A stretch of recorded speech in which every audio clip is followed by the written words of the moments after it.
जब हम साइंस पढ़ते हैं तो हमें समझ आता है कि साइंस एक पैटर्न फॉलो करता है। जैसे स्टार्स ग्रुप में बनते हैं और प्लैनेट्स उनके अराउंड।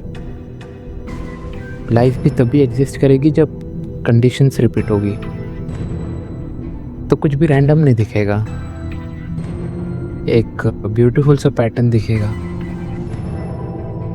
जैसे हम सोलर सिस्टम के बारे में जानते हैं क्योंकि ये वेल रिसर्च्ड है, पुराना है और रूल्स भी फॉलो करते हैं। जैसे हम 365 डेज लेते हैं सन के अराउंड घूमने में, जैसे हम सिंगल लाइफ से कॉम्प्लेक्स मल्टीसेलुलर ऑर्गेनिज्म बने।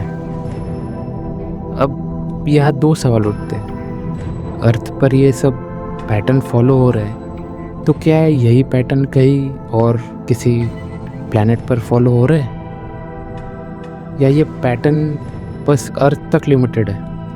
क्या इंटेलिजेंट स्पीसीज कहीं और एग्जिस्ट करती है या नहीं? और यहीं पर बनता है एक पैराडॉक्स जिसकी बनती है काफ़ी इंट्रिगिंग थ्योरीज।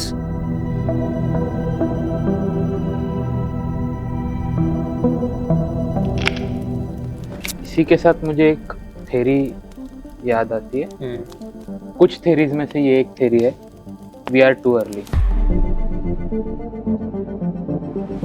जैसे अपनी यूनिवर्स 13.8 बिलियन साल पुरानी है और हमारा अर्थ 4.5 बिलियन ईयर्स ओल्ड है।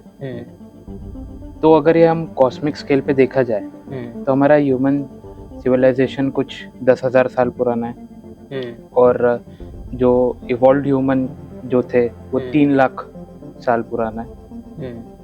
तो अगर हम ये कॉस्मिक स्केल पे देखें तो ये बहुत कम टाइम है। जैसे हमारे अर्थ पे भी जब जस्ट अपना अर्थ फॉर्म हुआ था तब बस हाइड्रोजन और हीलियम थी जो लाइफ को फेवर नहीं करती। ऐसी कंडीशंस थी जो जहाँ पे लाइफ एग्जिस्ट नहीं कर सकती। तो अर्थ को भी कुछ केमिकल्स मिले जो स्टार्स से मिले, सुपरनोवा जो ब्लास्ट वगैरह होते उससे मिले, जिससे कुछ फेवरेबल कंडीशन बनी जिससे लाइफ एग्जिस्ट कर पाए।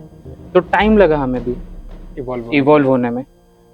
तो वैसे ही ये थ्योरी में ऐसा बोला जाता है कि इंटेलिजेंट लाइफ स्पेस में रेयर नहीं है, टाइम में हो सकती है। अच्छा। क्योंकि ये टाइम पे ऐसा हो सकता है कि हम अभी एग्जिस्ट कर रहे तो आने वाले कुछ टाइम बाद, और ये कुछ कॉस्मिक मिलियंस, हाँ कॉस्मिक स्केल पे देखा जाए कुछ मिलियंस बिलियंस ईयर्स बाद हमारे सोलर सिस्टम में या हमारी पास वाले यूनिवर्स में लाइफ एग्जिस्ट करे। अच्छा। तो ये थ्योरी थोड़ी इसलिए भी अनसेटलिंग है क्योंकि ये भी सोचने वाली बात है कि जैसे हम ही पहले आए हैं और हमारे जो भी होगा अभी, जो भी लाइफ आएगी इनकेस आएगी, तो वो हमारे बाद ही आने वाली, और वो कैसी होगी क्या होगी वो हम उसका जवाब अभी नहीं दे सकते। तो ये थोड़ी थ्योरी होपफुल भी है बट थोड़ी अनसेटलिंग भी है कि आगे क्या होगा कुछ पता नहीं हमें। तो वन ऑफ द थ्योरी एक ये भी है, the distance problem.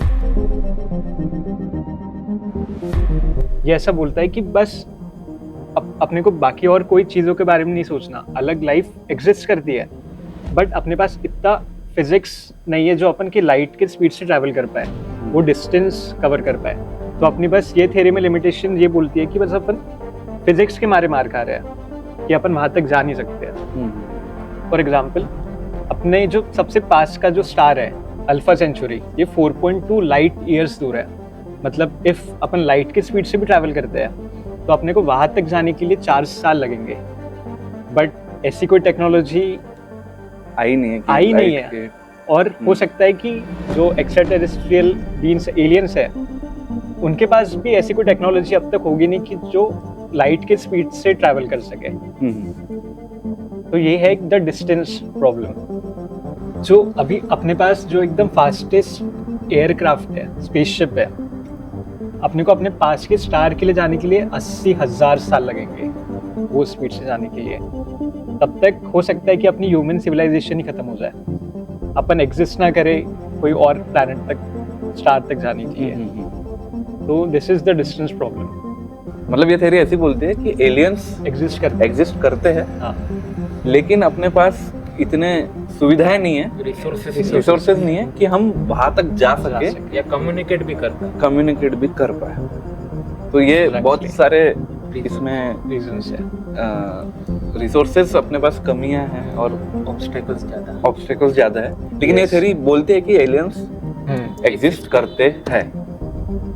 Yes, but वही आखिर में कि एविडेंस की कमी है, इसलिए पैराडॉक्स माना जाता है इसे। हम्म। यस।